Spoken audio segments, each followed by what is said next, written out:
The results are in. Political newcomer Aaron Spencer has defeated incumbent Sheriff John Staley and challenger David Bufford in the Republican primary for Lonoke County Sheriff. And now we look ahead to what could come next. Spencer made national headlines in October of 2024 when he was charged with murder after shooting the man accused of sexually abusing his daughter. And now that he's one step closer to potentially becoming sheriff, Carter Thweet looked into what could happen if he gets convicted.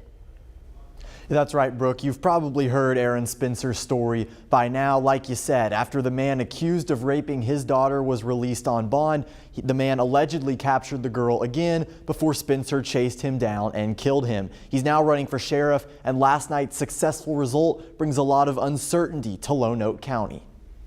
I just want to thank everyone that came out and voted. Brent Cannon won his primary for Lonoke County Justice of the Peace Tuesday night, but that's not the race making headlines. It was way more activity than we've had in the past.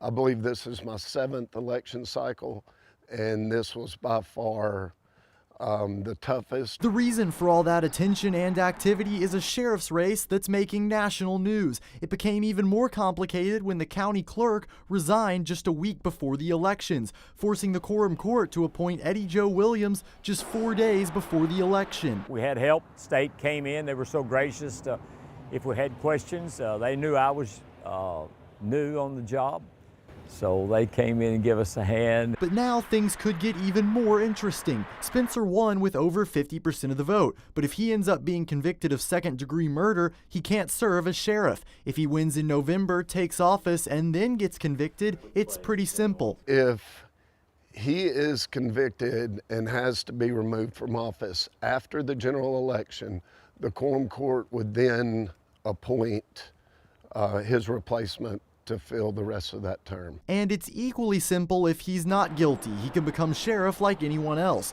The tricky part comes if Spencer is convicted between now and the November election as the Republican nominee. State guidelines say a party can replace their candidate if they withdraw or pass away, but don't mention anything about felony convictions. It's all uncharted water, especially for Lonoke County. There's a lot of research that needs to be done to figure out the legalities and if the Republican Party would have a representative in the general election.